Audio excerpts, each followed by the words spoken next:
Welcome back everybody. Nez is snoring behind me very loud and it's going to be a good day today. I hope you guys are having a good day today and I hope you're ready for today's episode. As always, we're reading some more really fun Reddit stories, but I've got something I need to show you first. Check this out. Look at this thing. Look at it. Patrick Star. Isn't he beautiful? It's a money bank. And as you can hear, every time I get something new that I feel like is cool, I love to share it with you guys. Okay, post number 1. Am I the a-hole for not giving up my window seat on a plane to a kid just because she threw a tantrum? I was on a domestic flight and I'd specifically booked a window seat because I love looking out at the view. It's one of the few things I actually enjoy about flying. After I settled into my seat, a family boarded. A dad, a mum, and their little girl who looked about 6 years old. The dad had an aisle seat, the mum was in the middle, and the kid was supposed to sit in the other aisle seat. Everything seemed fine until the girl realized that she wasn't sitting by the window. She immediately started to complain. I want the window! I want the window! Her parents tried to calm her down, but she quickly escalated into a full-blown tantrum, crying and yelling about how she wanted my seat. At this point, the dad leaned over and asked, would you mind switching seats with her? She's just a kid. I politely explained that I booked the window seat in advance because I really wanted to enjoy the view. The dad insisted, saying that it'd be nice of me and that it wouldn't hurt to switch. Yeah, so that's where the dad went wrong. OP specifically paid for this seat. It's all good if you want to ask them to move, but the second they say no, you need to accept it. None of this insisting that they move crap. I reiterated that I understand his frustration, but I didn't think his daughter's tantrum was a valid reason for me to give up a seat that I specifically reserved. He sighed and tried to push further, but I stood my ground. The girl cried for about 10 minutes before her mum was able to calm her down with a tablet. However, the tension lingered. During the flight, I could feel the parents throwing me judgmental looks, and when we landed, I overheard the mum muttering something like, some people must have no heart. Oh, the audacity. OP didn't do anything wrong by not moving. This made me wonder if I had been too rigid, but I also feel like giving in would have taught her that having a tantrum gets her what she wants. Still, I couldn't shake off the guilt. So, am I the a-hole? Edit, thank you for all the comments. They helped me a lot to realize that I wasn't the a-hole. And for those who said it's fake, I can't change your opinion, but for those who have doubts, the seating arrangement was 3x3. Yeah, no, you're so not the a-hole, OP, and that's what would happen every single time. Those parents obviously give in to her every time she has a tantrum. And they have the audacity to say that you don't have a heart because you're not giving in to her too when she's having a tantrum. That is so annoying. Like if you're in a situation like this where you've done nothing wrong, no means no, and when you say no, that does not mean the other person gets to keep on insisting that you do it. They are so in the wrong here, OP, not you. Like what part of me not moving do you not understand? I bought this seat and because your kid's crying you think I should move? You think everybody in the world should do whatever you and your kid think is right, and then they have the audacity to give OP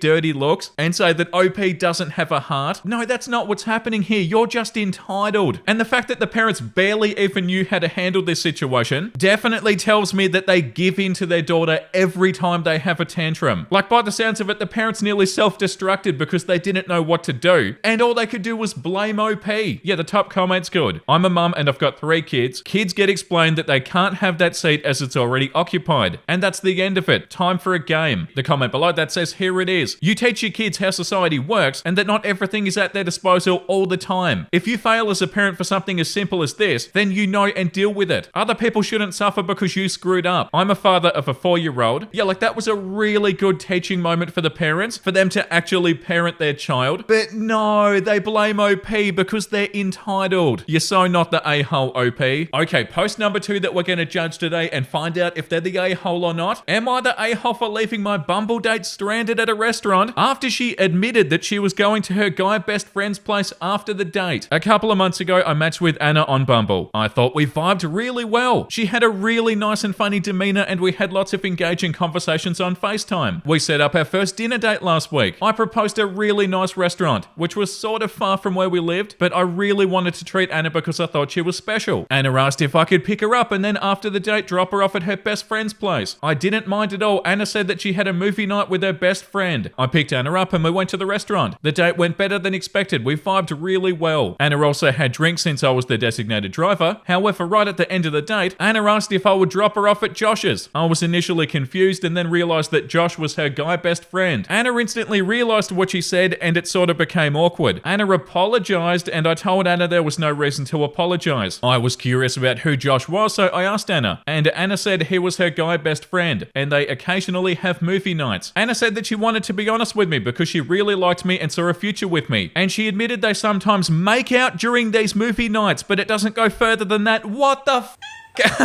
what are you talking about? You sometimes make out with him? Oh my god. Get out of here. That's so bad. Oh yeah, can you drop me off at my guy best friend's house so I can watch movies and make out with him? Is this a joke? Oh, this one's bad. I appreciated Anna's honesty, but this whole thing felt like a huge gut punch. It feels like a gut punch even reading it. I was maybe in my feelings, but I couldn't do it anymore. I told Anna to just ask Josh to pick her up, and I paid for my portion of the dinner and I left. Anna looked really sad when I ended the date and left. Yeah, well, maybe don't go to your bloody guy best friends and make out with them after. OP, you're not in the wrong. I felt sort of guilty about it later, and I called my sister to ask her if what I did was right. My sister said that I shouldn't have left Anna stranded at the restaurant, especially after Anna was really sweet and honest with me. What do you mean? I told my sister how I could be expected to take Anna for a really fancy dinner and then drop her off at her guy best friend's house, where she would then make out with him. I've got enough self-respect left not to do that. Was I the a-hole? Absolutely not. Literally the top comment. I don't know about you guys, but I don't make out with my best friends or regular friends. The comment below that says, for real lol, that's a friends with benefits. Who is she even kidding? Yeah, Anna can take a hike. The audacity of that is crazy. Yeah, like this comment. Hey, so this was a great date and I can see myself committing to you. Do you mind dropping me off at my friend's place so I can go make out with him? Don't kid yourself, OP. That's a friends with benefits situation. What a trashy thing to say during a date. Yeah, that's actually ridiculous, but at least you know about it, OP. The audacity to get OP to take them there too. That's so wild. Like, hey, I know you're interested in me and I know we just went on a nice date and you took me to a nice fancy restaurant and it was super beautiful and stuff. And I know that you're interested in me and you want to be with me probably, or you want to see more of me probably. Yeah, hey, after this, can you take me to my guy best friend's house so we can make out? What the hell? Yeah, like this comment says, it's weird and best friend is not the accurate name for whatever this guy is to her. Yeah, I don't know who needs to tell Anna this, but that's not what you do with your best friends. Yeah, I'm proud of you for doing what you did, OP. You've got self-respect. Imagine how gross you would feel after this really cute date, driving her to this guy's house. This comment says, not the a-hole. You left her at the restaurant, not in the middle of a forest at nighttime. So much drama. P.S. Your sister really should get some standards, because she was not being honest. She got caught up and didn't even bother to lie. She was disrespectful and a huge red flag. I'm actually in shock. Josh is the date for the night, OP, not you. Anna's just getting some dinner first. No, your sister is completely wrong. Anna was really sweet and honest. Yeah, I'm not really saying that. Like what, sweet and honest because they told you this accidentally? Yeah, I don't know if I'm believing that part. It was never gonna go anywhere anyway. Either you took her to this guy's house and then you never saw her again, or you did what you did and you never saw her again. Obviously, you're never gonna pursue anything with this person. So are you the a-hole for leaving her at the restaurant? No. Like, this is laughable. Yeah, this comment. Anna can call Josh and get a ride. Not the a-hole. This is so disrespectful. Yeah, you don't disrespect somebody like this and then expect them to drive you somewhere. Anna can figure it out. There's a comment that says she clearly doesn't comprehend that her behavior is not cool. And yeah, I don't know if it's that, because Anna instantly apologized. Like, I don't think she wanted to tell OP what she was going to do after the date. By the sounds of it, it sort of just came out because it got awkward and she immediately apologized. But yeah, surely Anna doesn't feel like they're really just friends, her and Josh. And yeah, I'm hoping that she realizes that's super messed up to do this. But yeah, maybe not. Like the top comment said though, I don't know about you guys, but I don't make out with my best friends or regular friends. Yeah, that's actually ridiculous. You're not the a-hole at all, OP. I'm sad for you. What a gross situation. Yeah, like this comment says, nothing like taking a girl on a date and she tells you the date was great and she likes you. You start to feel like you got lucky on a dating app. And then she asks you to drop her off at her friends with benefits guy. Not the a-hole. Yeah, I think having the audacity to ask OP to drive them there after the date is what really got me. Like, oh, I'm your chauffeur now, am I? The absolute disrespect. Now let's move on to post number 3. Who's gonna be the a-hole? Am I the a-hole for refusing to share my biological kids' funds with my stepchildren? I, 42 male, have 2 biological children, Anna, 16 female, and Jake, 14 male, from my first marriage. When their mother passed away, she left them a substantial inheritance, which I've carefully been able to manage in trust funds for their future education and other needs. My late wife and I always prioritize their future, and this money is meant to support their goals, whether that's college or starting a business or something else they dream of. A few years ago, I married my current wife, 39 female, who has 2 kids from her previous marriage, Ethan 15 male and Sophie 12 female. I love my stepchildren and I treat them with the same care and respect as my own, but their father is still in their life and provides financial support. While I contribute to their day-to-day needs, my wife and I never discuss blending the finances meant specifically for Anna and Jake. Recently, my wife brought up the idea of using some of Anna and Jake's trust fund to help with Ethan and Sophie's upcoming expenses. No, that's not your money. Don't even think that you can touch it, such as extracurricular activities and potential college savings. Hold on a second. Imagine marrying somebody, right? Somebody that lost their last wife because they passed away, and that person left a whole bunch of money in trust funds for their kids. Why the hell do you feel like you're entitled to that money? Like, the disrespect is unbelievable. That's OP's late wife's money. Like, what do you mean? You're gonna use their money? Oh, God. It's so annoying. She argued that it's unfair for my biological kids to have such a financial advantage, while her children don't. No, it's not. That's like something a bratty kid would say. Oh, it's unfair that you have this and I don't have this, so you should give it to me. It's actually not unfair. It's hard-earned money from OP's late wife. She believes that as a family we should pool resources equally for all the kids. I told her that I couldn't do that. The trust funds were set up solely for Anna and Jake, and I don't think it's right to take money from them that their late mother intended for their future. Yeah, that's right, OP, and it's not even really up to you, OP. It was their mum's choice and their mum's money, nobody else's. I offered to work with her to find other ways to save for Ethan and Sophie, but she was upset, accusing me of playing favorites and not fully accepting her kids as part of the family. God, she's cruel. The argument escalated when her parents got involved, suggesting that I was being selfish and that it's my responsibility to treat all the children equally. Stay out of it. Now even Anna and Jake are aware of the situation and feel awkward, worrying that they're being resented by their step family. I feel torn because I love my step kids and I want them to succeed, but I also want to honor the intentions behind the money their mother left for them. So am I the a-hole for refusing to share my biological kids' funds with my stepchildren? OP, you're not even allowed to. It's a-holey to even consider it. No, you're not the a-hole for not doing this. Don't ever do this. Your greedy ass wife. Ew. The top comment says it's illegal. Using their funds on the other kids isn't wrong, it's theft. That's Anna and Jake's money, and it's for no one else's use. Not the a-hole. That's what a trust fund means. It's money held in a trust for a named beneficiary. It's not even OP's to dispose of. And as the trustee, he's accountable for how it gets expended. If he gives the money to the other kids, Anna or Jake could sue him for the return of their inheritance. Divorce the wicked stepmother who tries to make you steal from your kids. This is a much bigger red flag than you seem to understand. Make sure that your will doesn't put your kids' inheritance in her hands because it'll disappear. Yeah, the stepmom is absolutely awful in this. And yeah, it is a little bit concerning that you're not realizing that, OP.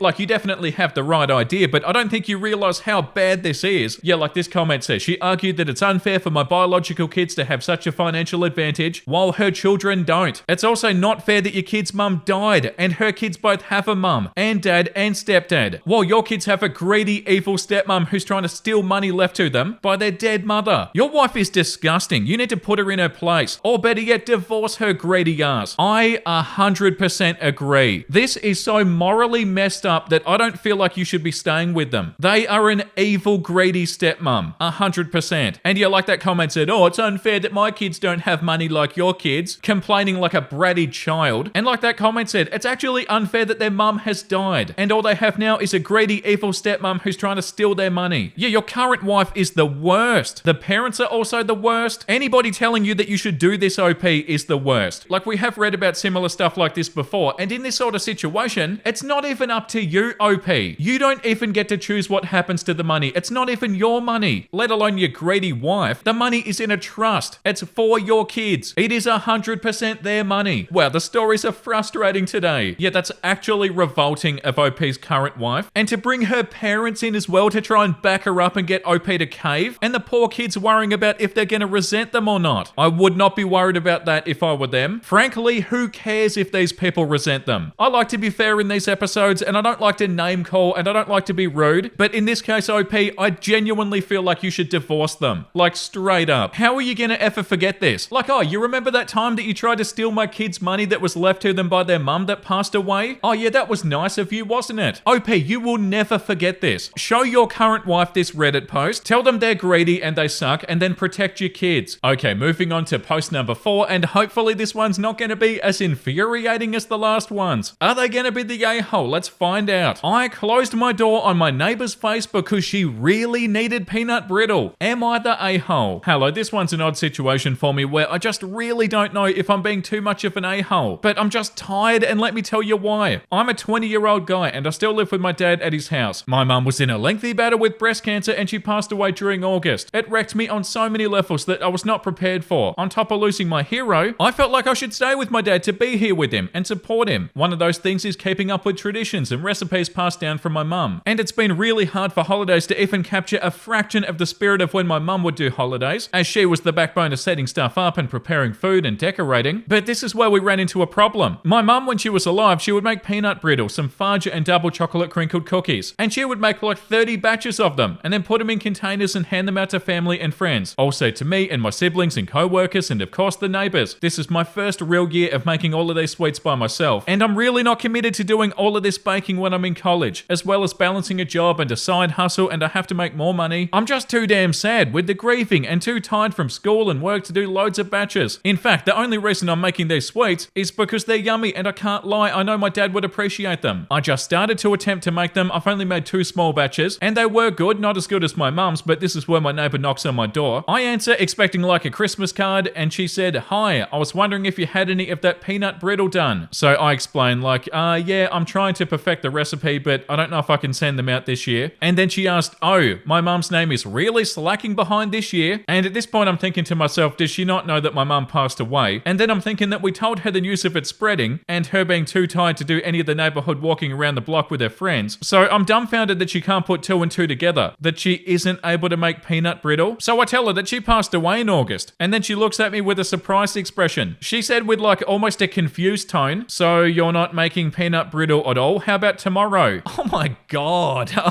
Whoa, the nerve. I at that point closed the door and I'm kind of just hand in a fist because I'm about to break down in an ugly cry and other bad emotions. My dad finally comes out of his room and asked who it was. Was it a package? And I tell him it was the neighbor wanting peanut brittle. And he looked confused and he told me, "You haven't even figured out the right temperature yet." In like a joking sort of way, but right as he says that, my neighbor texts him. My neighbor was saying that I was being a snark to her, so I tell him the full story. He gets teary-eyed because we're still grieving my mum, and he was like, "More lighter than usual peanut brittle for us." So am I the a-hole? I feel like I could have been worse by either yelling or just flat out crying, but me closing the door in a fast manner was all I could really think to do. I didn't mean to upset her, of course. I'm thinking of all of this stuff maybe she didn't know and it was processing, but she knew that my mum was barely able to walk 100 to 200 feet and always tired. So I'm like, yeah, I don't know. OP, your neighbor might be the most insensitive person in the world. How awful is that? Yeah, the top comment, "Not the a-hole, you're grieving, stressed, exhausted," and her tone was wildly insensitive. Closing the door wasn't rude, it was self-preservation. Yeah, and it wasn't just her tone that was insensitive, but yeah, that's right, it's self-preservation. This comment says, "Your neighbor is incredibly rude and insensitive. Even if your mother was alive and healthy, to just show up at a neighbor's house demanding a homemade gift is insane. Add on the fact that she knew that your mum was battling cancer, even if she didn't know that she passed, but she still knew that she was ill, and then comes over and makes comments not only demanding this gift, but also saying that she's really slacking this year while fighting cancer. I can't get over this lady's level of entitlement. You're not the a-hole at all, but your neighbor is a huge one. Please enjoy making those special holiday treats for you and your father in memory of your mother. Sounds like she was a fabulous lady. Do not share any with the neighbor. Sorry for your loss." I'd never speak to the neighbor again if I were you, OP. The neighbor's worse than being a little bit insensitive. That's ridiculous. Like that comment said, even coming over and demanding a homemade gift. And then the stuff that she said about your mum and everything else. So rude, so insensitive, so entitled. A-hole doesn't even begin to describe it. Yeah, like this comment says, "Not the a-hole. You're in the first holiday season after losing your mum, and your neighbor thinks her desire for peanut brittle is more important than your grief. Focus on you and your dad and don't worry about anything else." Yeah, completely. Oh, I'm so sorry, OP. You're so not in the wrong. Post number 5 is called, "Am I the a-hole for refusing to donate my kidney to my estranged father who abandoned me as a child?" Right, so let me think. No.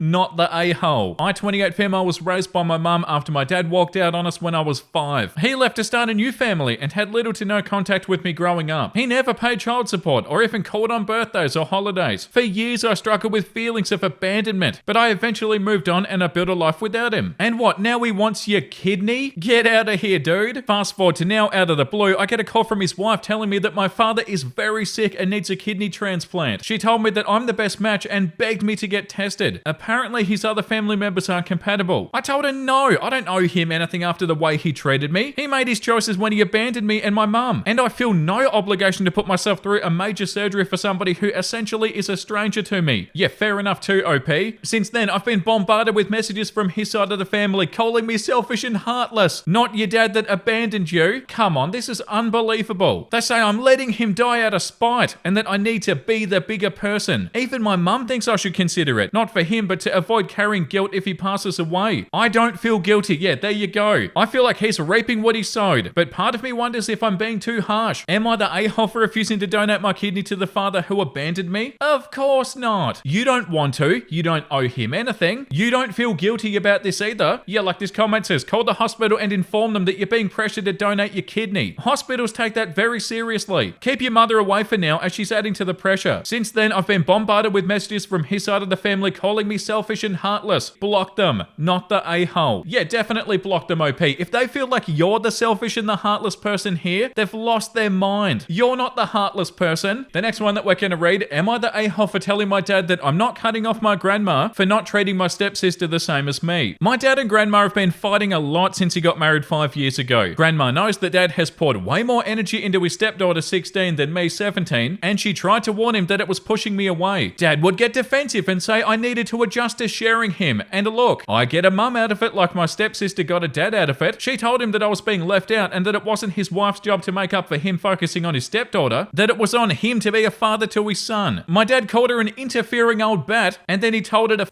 off. I backed my grandma up during one of their fights and he accused her of putting it in my head, but I went to her about it, not the other way around. So in my retaliation, my grandma has spoiled me and showered me with love and affection and doesn't do anything for my stepsister. This made my dad and his wife super f***ing mad. They said we should be treated equally or neither gets anything. My grandma wrote out what I got for Christmas the year before they got married, the year they got married, and the year after they got married, and what my stepsister got. She showed them the disparity in what they got me versus her, and showed that she had previously treated us both the same with gifts. My stepsister is upset and hurt because she has no grandparents and wanted my grandma to accept her. I should probably feel bad about that, but I don't. She got my dad, so I'm glad grandma is loyal to me and not some new girl in our life. It's not her fault, but I don't consider her family. I wish that she and her mum would go away and I could have a good relationship with my dad again. But my dad's crazy about his wife and stepdaughter, so it's not going to happen. I spent a lot of time with grandma because of everything. This annoys my dad. He said that I should be loyal to my family, and I told him that I am. He said he meant my sister and the family that we have at home. I told him I don't have a sister. I live with a random girl, but she's not biologically his daughter or legally his. I told him I'm not going to let her get everything while I get nothing. He said I had a better life than her before they married, so I can't accept that she needs extra. And I told him no. I said he'd picked her over me and I wouldn't forget it. Dad found out that grandma got me a ton of stuff for Christmas, and I told him I'm going to her house this year. He told me so I'm going to get showered in gifts and not cut off the woman who got her own granddaughter nothing for Christmas. I said I'm not cutting grandma off for a stepsister that I didn't ask for and I don't care about. I don't care if she doesn't treat us the same because at least somebody is picking me over her. I told him that this all goes back to him tossing me aside the first very chance that he got and prioritizing his stepkid. He told me that he was disappointed in my lack of empathy, and I told him that he disappointed me in his failings at being my dad. Not his stepdaughter's dad, but mine. Am I the a-hole? No, OP, like the top comment says. Not the a-hole. Your dad's just trying to shove his new family down your throat, which never works. I don't know why parents think it will. Is your mum in your life? Can you go live with her? OP said mum's not in my life, so I can't live with her. But yeah, your dad's in the wrong here, OP.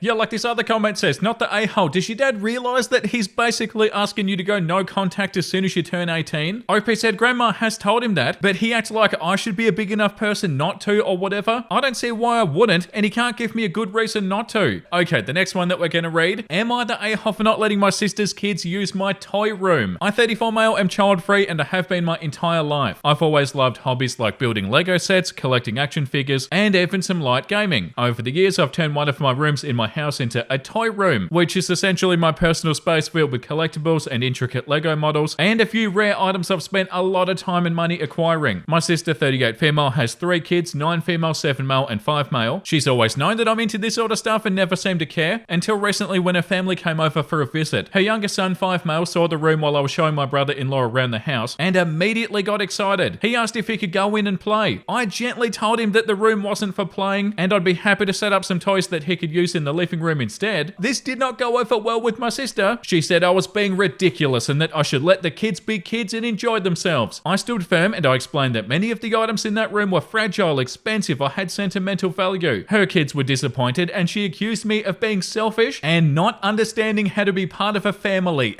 Oh yeah. She's since brought it up multiple times saying that I'm hoarding toys from actual children and making her feel unwelcome. What a joke.